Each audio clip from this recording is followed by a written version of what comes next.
Selamat pagi anak-anak kelas 6 Ibu Kasih. Ketemu lagi dengan Bu Tiara di sini. Kali ini kita ketemu dengan bahasa Indonesia, masih menentukan kata kunci. Kalau kemarin kita bertemu dengan menentukan kata kunci sebuah judul bacaan untuk mencari atau menentukan atau memprediksi atau memperkirakan isi sebuah teks non-fiksi. Nah, sekarang kita akan menentukan kata kunci pada sebuah teks non-fiksi, ya. Menentukan. Bagaimana caranya? Ada dua cara. Sebetulnya ada dua cara, ya. Yang pertama dapat kita lakukan dengan cara mencari kata yang paling sering muncul di dalam sebuah teks atau kata yang sering atau diulang-ulang lagi di dalam sebuah teks. Nah, ini yang pertama. Jadi kalau kita membaca sebuah teks ataupun bacaan non-fiksi ataupun satu paragraf, nah kita tentukan kata kuncinya itu mencari kata-kata yang paling sering muncul atau kata-kata yang sering diulang-ulang. Itu yang pertama. Dan yang kedua, mencari kata kunci dalam ide pokok. Masih ingat kan ide pokok dalam sebuah paragraf, ya? Bagaimana cara menentukan sebuah ide pokok? Cari dulu apanya, ayo. Kalimat utamanya. Jadi dalam kalimat utama terdapat ide pokok. Nah, di dalam ide pokok itu terdapat kata kunci. Karena memang kata kunci itu sangat penting atau kata yang sangat penting di dalam sebuah paragraf. Yang nanti kata itu yang menjadi atau dikembangkan menjadi sebuah kalimat. Nah, kedua cara ini yang paling gampang sih sebetulnya dari dua cara ini adalah yang nomor pertama, yaitu mencari kata yang paling sering muncul dalam sebuah paragraf. Nah, contohnya begini. Ibu menyediakan sebuah paragraf, ya. Nih.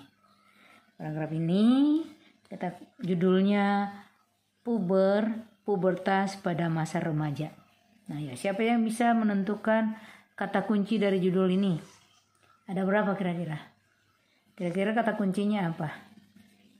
Dari judul, kan udah belajar, ya. Oke, terima kasih. Ada yang sudah bisa, ya. Yang pertama bisa pubertas. Kemudian yang kedua adalah masa remaja.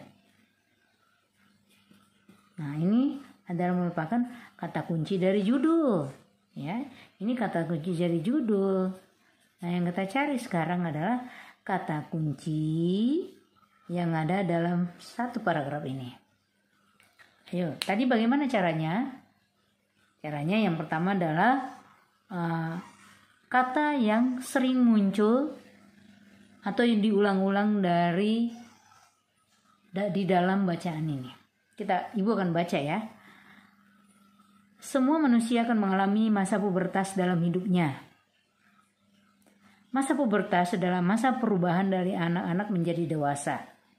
Pada masa pubertas, tubuh seorang anak akan mengalami beberapa perubahan, seperti perubahan fisik dan tingkah laku.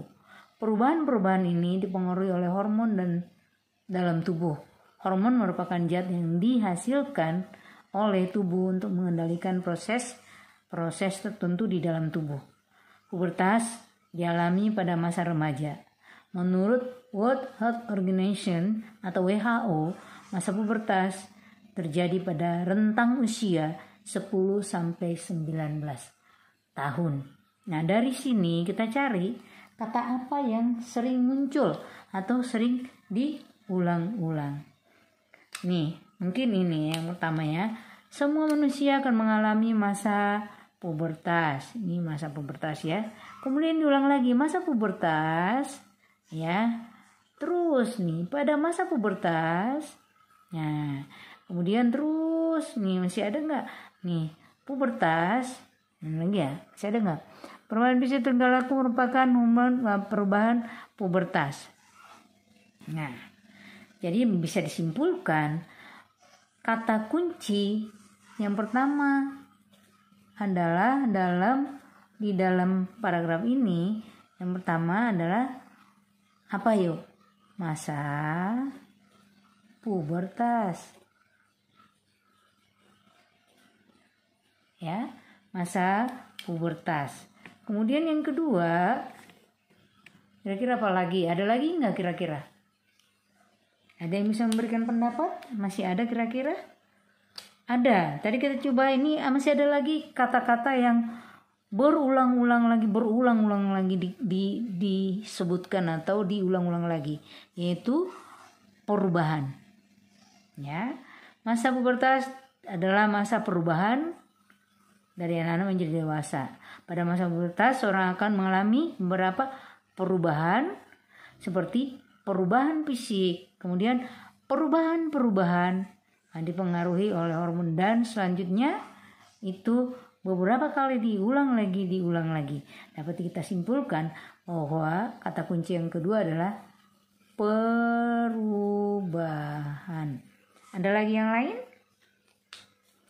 Kalau kita cek, sepertinya kedua kata ini yang selalu diulang-ulang. Nah, inilah kedua kata inilah yang menjadi kata kunci yang terdapat pada paragraf ini. Nah, inilah cara menentukan kata kunci pada sebuah paragraf. Kemudian yang sehubungan dengan itu, dengan berdasarkan itu, bisa kita cari informasi ataupun isi teksnya atau informasi yang kita cari di dalam sebuah paragraf itu. Masih ingat nggak dulu kita di kelas 5 sudah belajar bagaimana cara menentukan atau mencari informasi yang terdapat dari sebuah teks non-fiksi. Masih ingat ya pasti ya. Nah, ya Ibu ingatkan lagi ya. Nih. Menentukan informasi dari teks non-fiksi. Ya. Jangan-jangan ada yang belum mengerti lagi teks non-fiksi itu apa. Dipelajari ulang ya, kalau ditemukan lagi jangan sempat dilupakan begitu aja yang udah pernah dipelajari. Yang pertama ini mengingatkan aja Ibu ya, karena ini akan terus mengikuti kita. Dari menentukan judul tadi kita menentukan, memperkirakan isi. Nah, kemarin ketemu seperti itu. Nah, kita menentukan informasi atau isi dari sebuah teks non-fiksi. Informasi apa yang bisa kita dapat? Bagaimana caranya? Caranya dengan membuat pertanyaan. Ini kita mengulangnya, dengan menggunakan kata tanya. Apa aja ini kata tanya? Disingkat dengan adik Simba. Apa ini adik Simba ini? Coba diingat lagi. Ya. Apa, di mana, kemana, siapa, mengapa, bagaimana. Ya. Nih. Kita menggunakan kata tanya ini membuat pertanyaan atau kalimat tanya. Contohnya, dari bacaan yang tadi kita bacakan, kita bahas tadi, kita buat pertanyaan. Contohnya gini ya, yang kita buat dari situ bisa aja begini.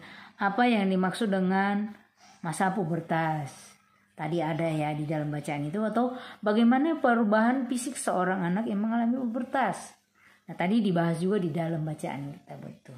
Nah, terus yang manakah informasi yang kita dapat? Apakah pertanyaan ini informasinya? Bukan. Yang menjadi informasinya adalah jawaban dari pertanyaan ini. Jawaban dari pertanyaan yang merupakan isi dari atau informasi yang kita dapat dari bacaan itu. Nih. Ya, jawabannya. Apa jawabannya ini? Pasti jawabannya apa? Apa yang dimaksud dengan masa pubertas? Jawabannya apa? Masa pubertas adalah, nah itu yang menjadi informasi. Ya, itu yang menjadi informasi yang kita dapat dari bacaan tersebut. Ibu harap kalian mengingat lagi pembelajaran sebelumnya dengan Ibu jelaskan lagi kembali pada saat ini. Terima kasih. Nanti tugasnya Ibu ingatkan ulang. Tolong tugas-tugas semuanya dikerjakan dengan jawab lengkap. Demikian anak-anak. Tuhan Yesus memberkati.